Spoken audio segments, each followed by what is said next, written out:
말이 길고 어렵습니다.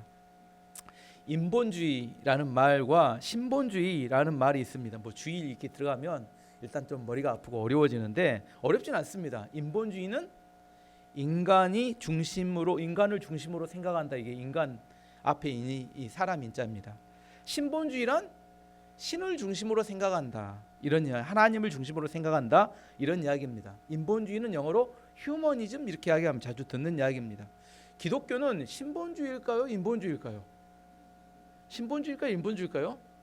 신본주의겠죠. 하나님을 중심으로 생각한다. 하나님께서 먼저 존재하셨고 그리고 인간을 창조하셨고 그리고 인간은 하나님을 의지하고 살도록 만들어졌다. 이걸 우리는 믿습니다.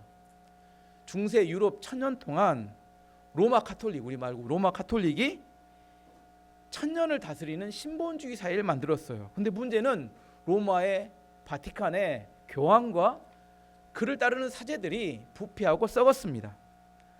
하나님께서 부패하고 썩은 건 아니었어요. 하지만 교황과 사제들이 부패하고 썩은 통에 그것에 대해서 반발하고 일어났던 것이 사회적으로는 르네상스라는 문화 혁명인데 문화 운동이 일어나고 그다음에 교회적으로는 종교 개혁이 일어나서 이걸 우리가 말하는 개신교, 그다음에 기독교가 생겨나게 됩니다. 그래서 기독교가 원래 이름은 뭐냐면 프로테스탄트입니다. 영어로 말하면 이거 뭐냐면 저항하는 사람들. 어디 저항했을까요? 로마 카톨릭에 저항하는 사람들. 이게 이제 원래 기독교의 이름입니다. 르네상스는 문화혁명, 문화운동이고 종교개혁도 이렇게 종교개혁은 기독교를 만들었는데 이 두 개가 공통점은 중세 천년의 카톨릭의 부패에 대항해서 일어난 것이지만 이 두 개가 차이점이 있습니다. 우리 르네상스라는 이야기는 이름은 잘 들어보지만 르네상스는 어떤 거냐면 이제 하나님 중심으로 살던 것을 인간 중심으로 인본주의적인 개혁을 해보자. 이게 르네상스입니다. 이제 하나님 빼고 우리끼리 잘해보자. 사람 중심에. 이게 인본주의적 개혁이 르네상스고 기독교의 종교개혁은 뭐냐면 종교개혁은 하나님 중심은 그대로 두고 어디로 돌아가자? 하나님 말씀으로 돌아가자. 이게 기독교의 종교개혁입니다. 둘 다 로마 카톨릭의 반대에서 일어났는데 하나는 인본주의적인 개혁이 르네상스의 문화운동이었고 기독교는 하나님 중심으로 있지만 어디로 돌아가자? 하나님 말씀으로 돌아가자. 이렇게 이야기한 겁니다. 우리는 기독교인이면 우리는 어떤 쪽일까요? 신본주의적 개혁을 하는 사람들이 기독교인이면 내가 누군지를 알아야 돼요.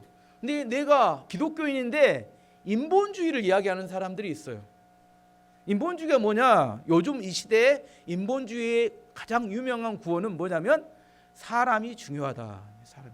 나쁜 말 아닌 것 같은데. 사람이 중요하다. 그리고 가로 열고 닫고 뒤가 뭐가 숨어 있냐면 하나님은 중요하지 않다. 이게 포함되어 있는 말입니다. 하나님은 중요하지 않고 사람이 중요하다. 이게 인본주의적인 구호라는 겁니다. 하나님을 찬양하고 하나님을 예배드리고 하나님의 말씀에 순종하는 것, 이게 사람들의 본분입니다. 그런데 사람의 감정, 사람의 이성, 사람의 의지가 하나님보다 중요하다. 이렇게 생각한다는 거예요. 인본주의. 뭐가 더 중요한가요? 우리 예배드리고 찬양할 때 하나님이 중요한가요? 내가 위로받는 게 더 중요한가요? 뭐가 더 중요해요?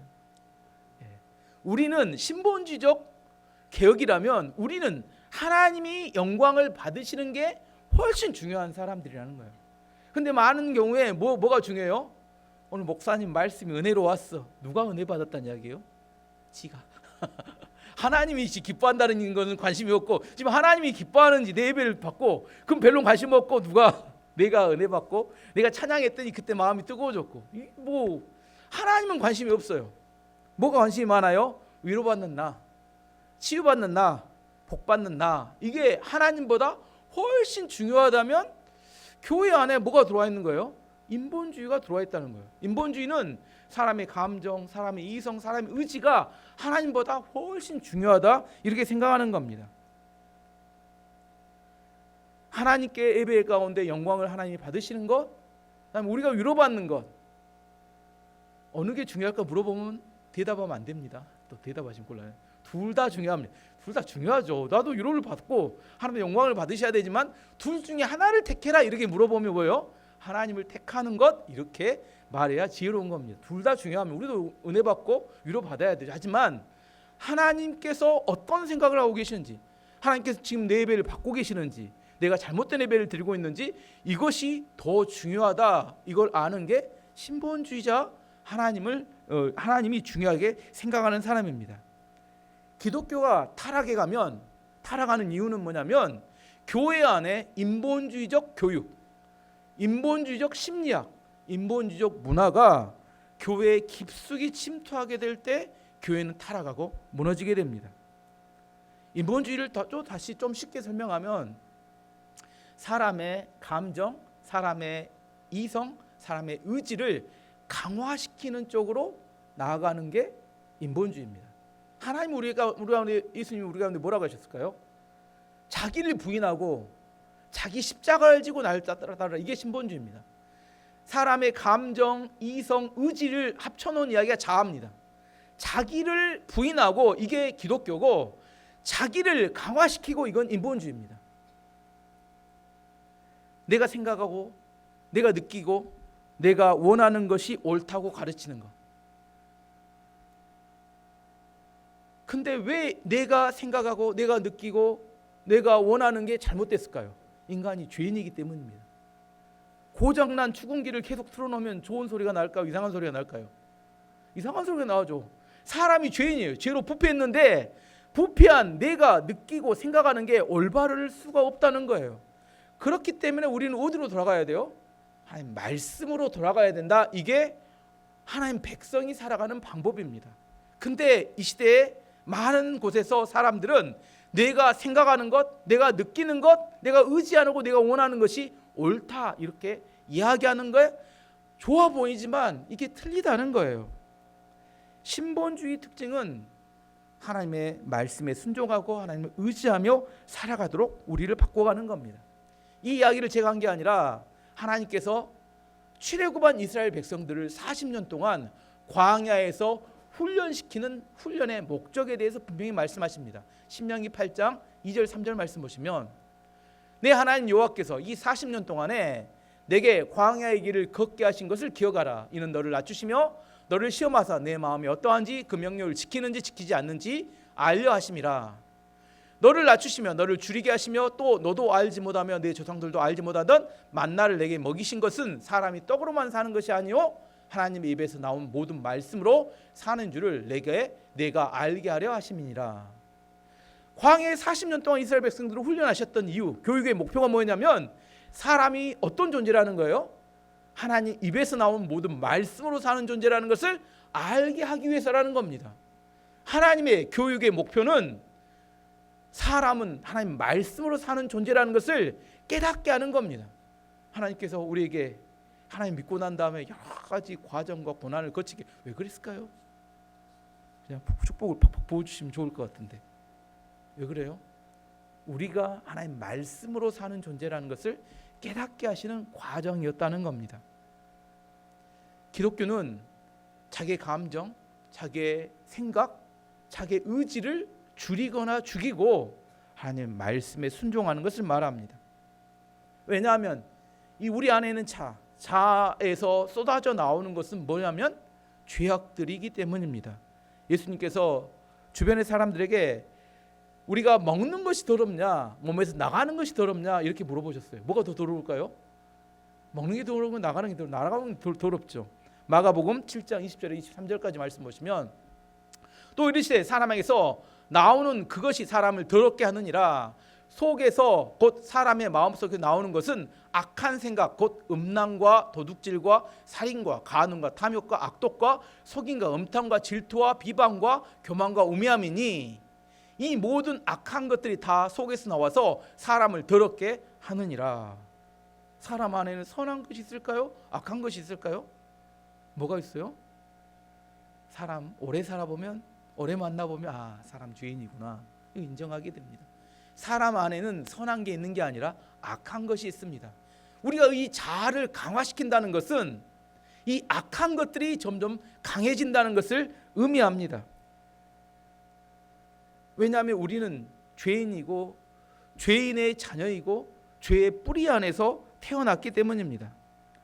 르네상스, 아까 말한 문화혁명, 문화운동 이후에 유럽을 이렇게 지배했던 것은 인간의 자아를 강화시키는 교육과 철학이 그 사회를 지배했습니다. 대표적인 철학이 일단 17세기, 18세기에 계몽주의를 영어로 인라이트먼트라고, 빛을 비추다 이런 말입니다. 빛을 비추다, 인라이트먼트인데 무슨 말이냐면 이렇게 교육을 못 봐서 무지몽매한 사람들에게 지식을 가르쳐서 그 사람들 지식에 머리에 뭘 주면, 지식에 빛을 비추어 주면 그 사람이 선하게 바뀌고 세상은 선하고 살기 좋은 곳이 될 것이다. 이게 계몽주의의 철학의 목적이었어요. 물어볼게요.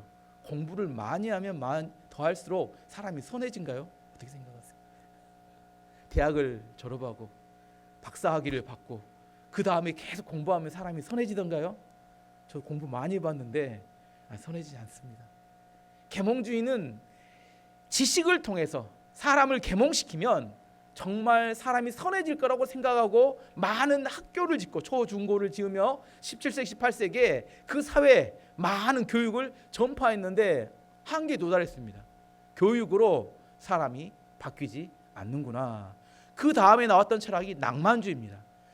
생각으로, 이성으로 안 돼. 그렇기 때문에 낭만주의는 감정 중심주의예요. 사람에게 뭐라고 해요? 이제 야 그만 생각하고 뭐라 그러면 느끼라는 거예요. 느낌이 없으면 안 된다는 거예요. 느껴라. 낭만주의. 낭만주의 하면 기타 치고 막 그런 노래 부르고 이렇게 모닥불 피워놓고 비바람이 부는 바람 노래하면서 낭만주의. 예전엔 낭만이라도 있었습니다. 어쨌든 낭만주의를 통해서 사람의 감정을 강화시켰어요. 감정이 중요하다. 근데 계몽주의의 이성을 강화시키고 낭만주의의 감정을 강화시키고 났는데 20세기 초에 두 번의 세계 대전이 터집니다. 1차 세계대전, 2차 세계대전. 사람들이 당황합니다. 지식으로 사람들을 계몽시켰고 감정으로 사람을 따뜻하게 만들었는데 자아를 강화시킨 사람들이 했던 게 뭐냐면 정말 이기적으로 자기 이익을 위해서 다른 사람을 공격하고 내 이익을 얻을 수 있다면 다른 사람을 이게 죽여서라도 전쟁을 통해서라도 다른 사람의 이익을 빼앗는 그런 세계 1차 대전, 2차 대전이 일어나면서 사람들은 충격을 받습니다. 자아를 강화시키는 걸로 세상에 평화가 오지 않는구나. 왜 그래요? 하나님을 빼버리면 사람들은 더 편할 거라고 생각했습니다. 아까 말한 계몽주의와 낭만주의는 거기에 숨어져 있는 이야기가 있습니다. 하나님 없이 사람의 감정과 이성을 강화시키면 세상이 좋은 세상이 될 것이다. 이게 낭만주의, 계몽주의의 진짜 목적이었습니다. 하나님 없는 세상.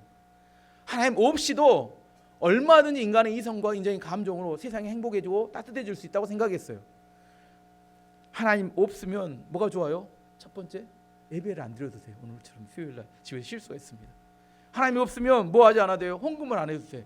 내 돈을 내가 마음대로 쓸 수 있습니다. 하나님 없으면 말씀에 순종할 필요도 없어요. 내가 원하는 대로 살 수 있습니다. 그랬는데 하나님이 없는 세상에 인간의 자아를 극대화시켰더니 내 이익을 위해서 다른 사람을 죽이는 전쟁이로 인하여 타락하고 재앙이 찾아오더라는 겁니다. 요즘 보면 요즘의 세상의 가치에 가장 중요한, 전 세계 가치의 가장 중요한 가치가 뭔 것 같아요? 자국의 이익입니다. 이게 모든 곳에 다 통합니다. 미국, 중국, 러시아 모든 나라들이 자국의 이익이라면 모든 사람들이, 국민들이 다 동의합니다. 자국의 이익을 위해서 전쟁도 괜찮습니다. 자국의 이익을 위해서 해협도 막아도 괜찮습니다. 자국의 이익을 위해서 자원을 주지 않아도, 다른 나라에 주지 않아도 괜찮습니다. 일단 내가 살기 위해서 다른 사람들 상대를 죽여도 상관없다. 이게 지금 자국의 이익이 지금 모든 나라의 보편적인 가치가 기준이 되고 있습니다. 결과가 어떻게 될까요? 3차 세계대전? 이게 아닐까 저는 생각합니다.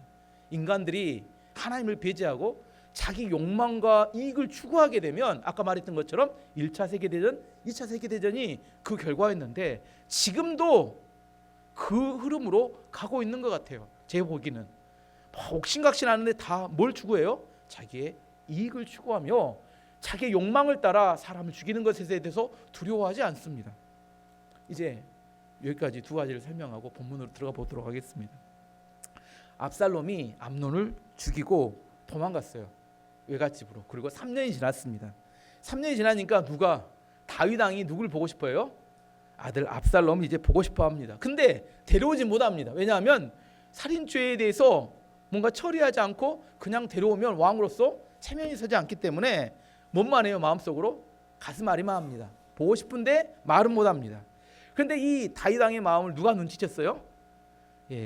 군대 장관들 요압이 눈치를 챘습니다.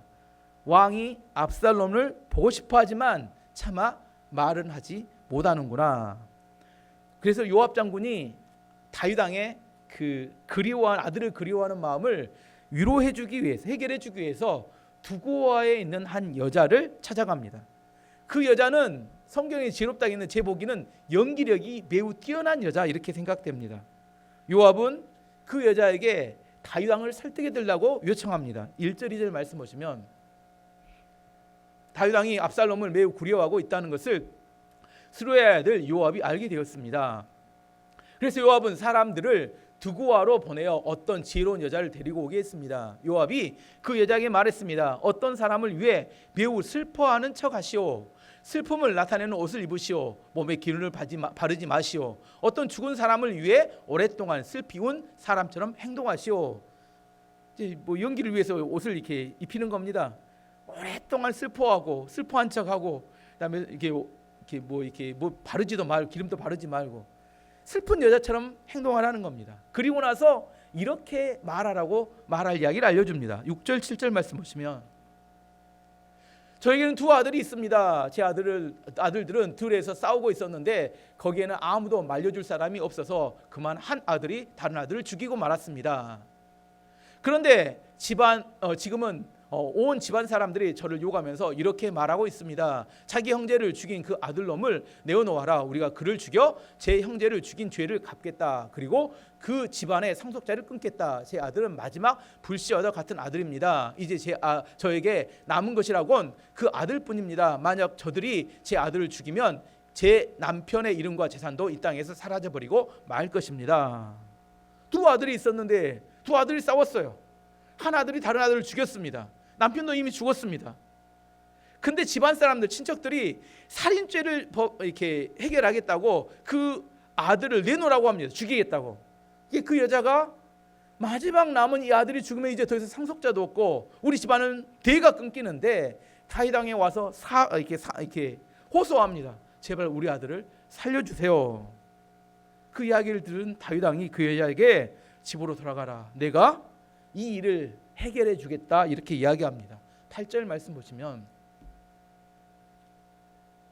이 말을 듣고 왕이 여자에게 말했습니다. 집으로 돌아가거라. 내가 이 일을 해결해 주겠다. 근데 여자가 안 돌아가요. 한 번 더 이야기합니다. 왕이 나를 도와준다고 하지만 혹시 왕이 없을 때 이 집안 사람들이 아들을 죽이면 어떻게 합니까? 이렇게 이야기해요. 그래서 다시 한번 이야기합니다.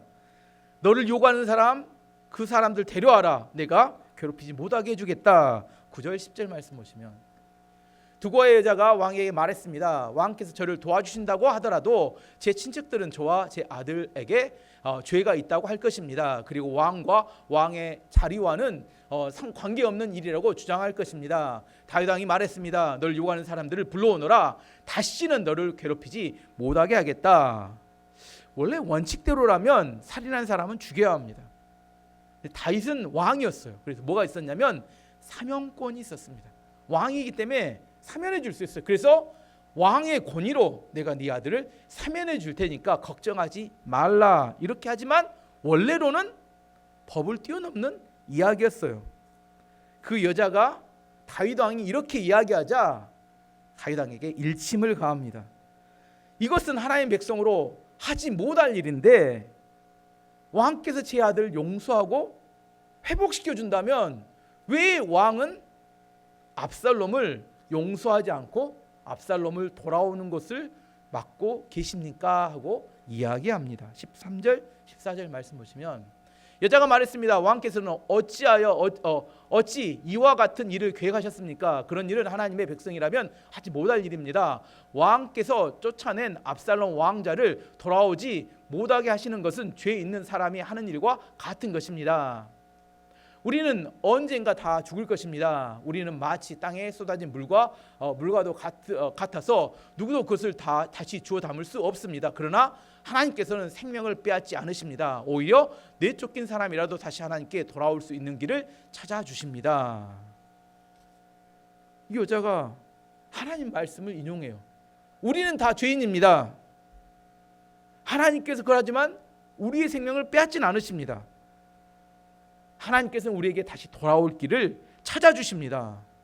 마치 선지자가 말씀하시는 말씀과 같습니다. 하나님은 우리를 받아주시고 용서해 주십니다. 근데 왜 왕은 용서하지 않으십니까? 만든 말 같아요. 뭐가 틀린 말입니까? 다윗 왕은 이야기를 듣더니 그렇지 않아도 누가 보고 싶은데? 압살롬이 보고 싶은데 딱 자기의 가려운 부분을 딱 긁어주는 겁니다. 내 아들을 보고 싶은데 너무 논리적이에요. 그렇지, 하나님 우리를 사랑하시지. 이 말이 팍 들으니까 그래, 네 말이 맞다, 이런 마음이 이제 하고 싶은데 못하고 있는데 딱 그 가려움을 긁어주니까 그래, 아들을 보고 싶었는데 잘됐다. 근데 생각해보니까 이 여자가 이상해. 그래서 물어봅니다. 요압이 이거 시킨 거 맞냐? 19절 20절 말씀 보시면 왕이 물었습니다. 요압이 너에게 이 모든 말을 하라고 시키더냐? 여자가 대답했습니다. 내 주 왕이시여, 사실 그렇습니다. 왕의 종인 요압이 저에게 이 말씀을 드리라고 했습니다.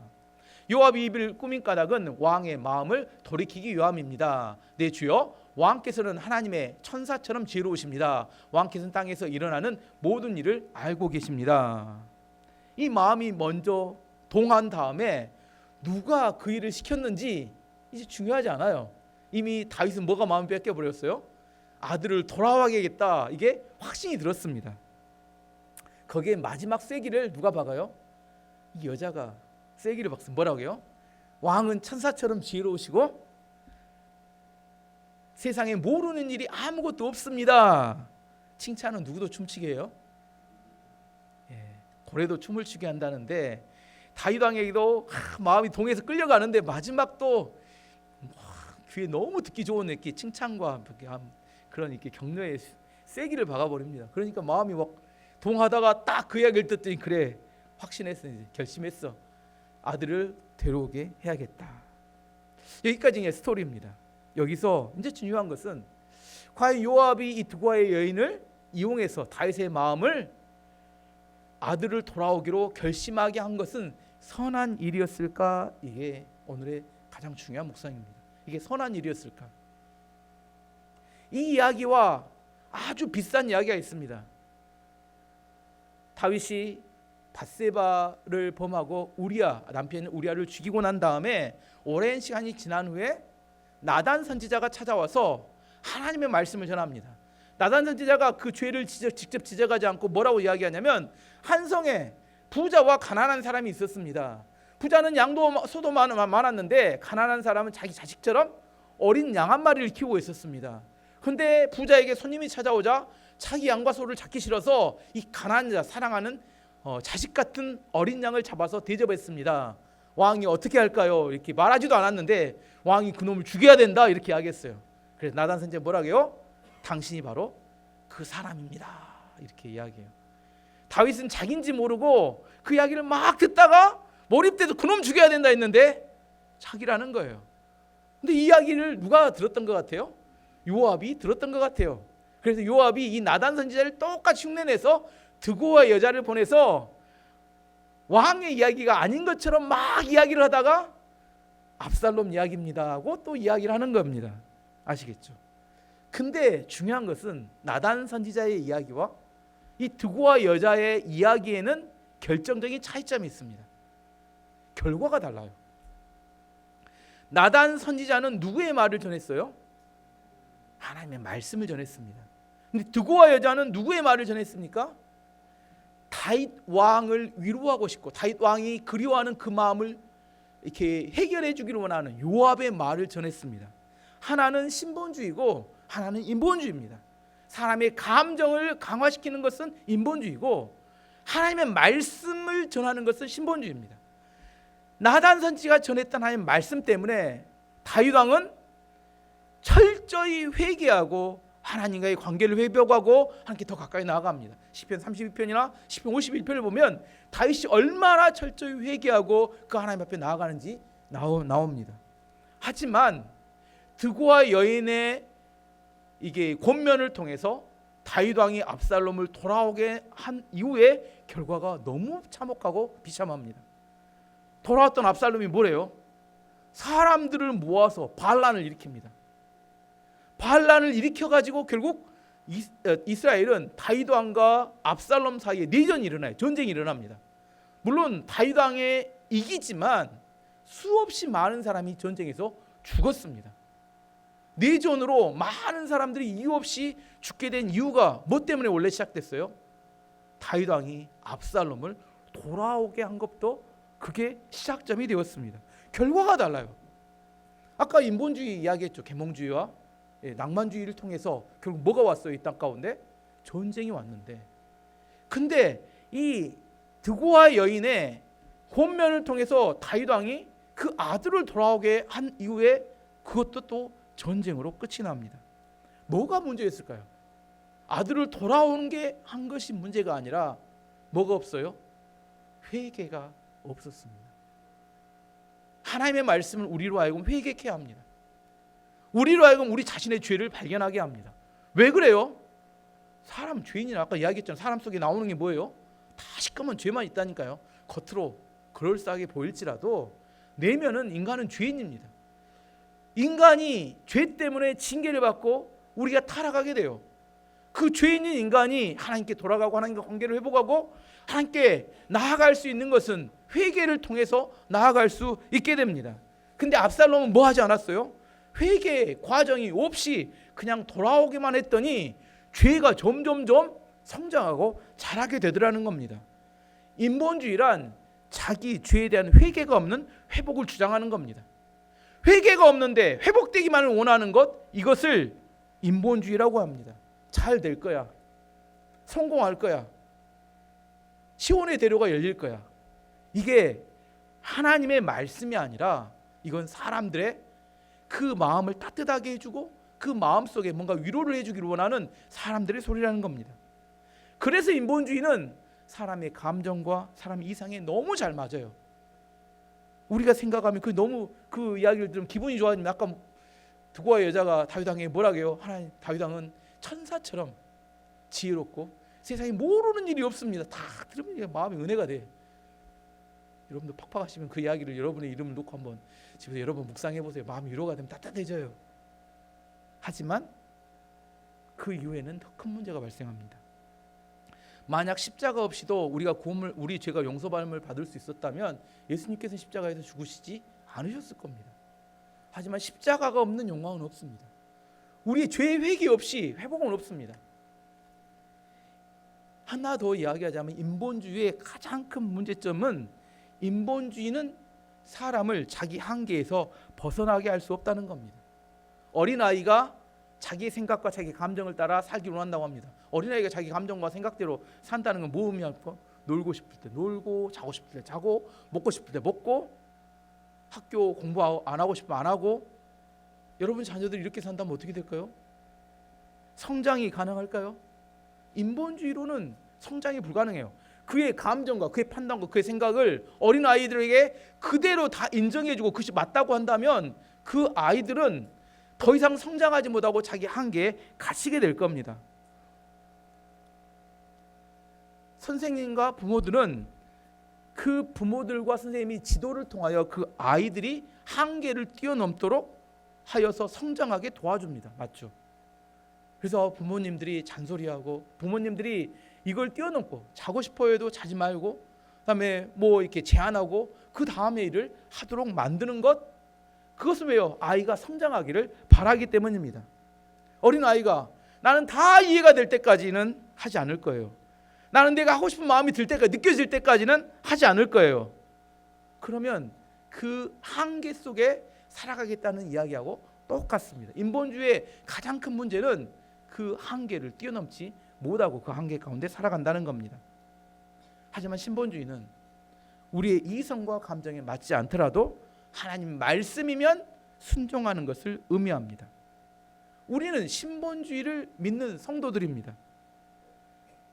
신본주의 성도들의 삶을 가장 잘 보여주는 말씀이 갈라디아서 2장 20절 말씀입니다. 내가 그리스도와 함께 십자가에 못 박혔나니 나는 자아를 말합니다. 그런즉 이제는 내가 사는 것이 아니요 오직 내 안에 그리스도께서 사시는 것이라. 이제 내가 육체 가운데 사는 것은 나를 사랑하사 나를 위하여 자기 자신을 버리신 하나님의 아들을 믿는 믿음 안에서 사는 것이라. 내 자아를 십자가에 못 박고 내 감정, 의지, 내 안의 이성을 십자가에 못 박고 내 안에서 예수님이 주인 되셔 예수님께서 인도하시면 내 감정과 내 이성은 아니라고 할지라도 그것을 따라서 순종하고 따라가는 것, 이걸 믿음이라고 합니다. 그렇게 사는 것이 그리스도인, 하나님을 믿는 신본주의를 믿는 성도들의 삶이라고 성경은 이야기합니다. 그럴 때 기적이 나타나고, 그럴 때 내 삶이 변화가 되고, 그럴 때 내 한계를 뛰어넘어 다른 차원의 삶을 살아갈 수 있게 되는 겁니다. 내가 원하는 걸 다 하면 내가 지금의 삶에서 벗어날 수 있을까요? 그러기는 어렵습니다. 내가 원하는 대로, 내가 주장하는 대로 그렇게 살기 때문에 우리는 내 한계에 딱 갇혀 살아갑니다. 내 한계를 뛰어넘을 때는 어떻게 해요? 나는 잘 모르지만 내 선생님이 이야기하는데 그 말을 믿고 따라서 공부를 해보고 따라서 그 삶을 살아보고, 그래야 내 삶의 변화가 나타나게 된 겁니다. 존 웨슬레의 어머니 수산나는 19명의 자녀를 낳은 걸로 유명합니다. 또 신앙교 19명을 낳으려면 몇 년을 낳아야 될까요? 1년에 한 번씩 낳아도 20년 걸리는데 엄청나게 많이 자녀를 낳았는데, 요즘은 하나 낳는 것도 뭐 하나 둘도 힘든데, 근데 신앙교육으로 아들들이 존 웨슬레 같은 감리교회 창시자고 굉장히 신앙교육으로 유명합니다. 근데 그분이 자녀 교육에 대해서 이렇게 말씀했습니다. 적었는데 자막 없어요? 수산나가 말하기를 자녀를 멋대로 방치하면 마귀의 일을 하게 하는 것이고, 신앙을 무의미하게 만드는 것이고, 구원을 불가능하게 만드는 것이고, 결국 자녀의 영과 육을 멸망시키는 일이다. 뭐라고요? 자녀를 제멋대로 놔두면 마귀의 일을 하는 것이고, 신앙을 무의미하게 만드는 것이고, 구원을 불가능하게 만드는 것이고, 자녀의 영과 육을 멸망시키는 일이다. 지금 우리가 살아가는 시대는 인본주의 전성시대입니다. 유튜브의 강사들이, 인기 강사들이 주로 뭘 이야기해요? 사람의 감정과 이성을 강화시키는 그런 강의들을 합니다. 하나님 말씀보다 훨씬 더 설득력이 있어 보입니다. 하지만 그 인본주의 강의로는 인간이 자신의 한계를 뛰어넘을 수가 없습니다. 하나님 믿는 백성들이 자기 자녀를 가르치는 방법이 뭐예요? 하나님의 말씀에 순종하도록 훈련하는 겁니다. 디모데후서 3장 16절 17절은 하나님 말씀의 능력에 대해서 이렇게 이야기합니다. 모든 성경은 하나님의 감동으로 된 것으로 교훈과 책망과 바르게 함과 의로 교육하기에 유익하니 이는 하나님의 사람으로 온전하게 하며 모든 선한 일을 행할 능력을 갖추게 하려 함이라. 하나님의 말씀이 능력이라고 이야기합니다. 어떻게? 선한 일을 하게 만드는 능력입니다. 우리 자녀들 안에 뭘 심어야 돼요? 하나님 말씀을 심어야 합니다. 하나님 말씀이 우리 자녀들 안에 들어갈 때 그 말씀이 그 아이들을 선한 일을 하도록 만드는 것입니다. 아이들에게 말씀을 심지 않고 그 감정과 이성을 강화시키는 쪽으로 훈련하면 그 아이는 자기 한계 속에 자기 원하는 대로 살아가게 됩니다. 성경은 이야기합니다. 하나님 백성들은 하나님 말씀을 따라 사는 존재라고. 하나님 말씀의 통제를 받지 않으면 인간은 죄인 이상 이하도 아닙니다. 직분이 중요하지 않아요. 우리가 무엇을 하고 있는지 이게 중요하지 않습니다. 하나님께서 자기 백성을 훈련하는 방법은 하나님 말씀입니다. 지정의를 강화시키고 있는 교육과 가르침을 하고 있다면 나는 인본주의를 가르치고 있는 겁니다. 하나님 말씀을 심고 있다면 하나님의 신본주의를 가르치고 있는 겁니다. 지금 이 시대는 가장 세상 사람들이야 인본주의로 자기 삶을 살아가는 거 저는 이상하지 않다고 생각합니다. 하나님 안 믿으니까. 그런데 하나님을 믿는다고 말하는데 인본주의를 가르쳐요. 저는 이게 아이러니합니다. 우리가 하나님이 축복이라고 이야기하는데 아이의 이성과 감정을 강화시키는 쪽으로 가르칩니다. 회개해야 합니다. 우리는 자녀들을 하나님 말씀에 순종하도록 가르치고 하나님 말씀을 따라 살도록 하는 것이 우리의 사명입니다. 그렇지 않다면 우리는 세상을 가르치는 겁니다. 왜 우리 자녀들이 하나님 마음에 머물지 않고 하나님 말씀대로 살지 않고 세상으로 자꾸 빼앗겨 가느냐? 그 이유는 말씀을 심지 않고 세상의 감정과 자기의 감정과 이성을 강화시키는 것을 옳다고 생각하는 생각을 심기 때문입니다. 저는 우리 교회 우리 자녀들 위해서 여러분이 하나님 말씀을 심어야겠다. 이거 사명입니다. 우리 교회는 말씀이 중요하다고 제가 항상 이야기합니다. 항상 이야기하지만 교회를 나갈 때는 또 항상 잊어버리시니까 자녀들이 뭘 심어야 돼요? 말씀을 심어야 합니다. 집에서 가정 예배를 드리시고 말씀 함께 읽으시고 그 말씀 암송케 하시고 이게 그 아이들을 하나님께 축복받는 게 만드는 아주 중요한 과정인 것을 여러분도 확신하시기 바랍니다.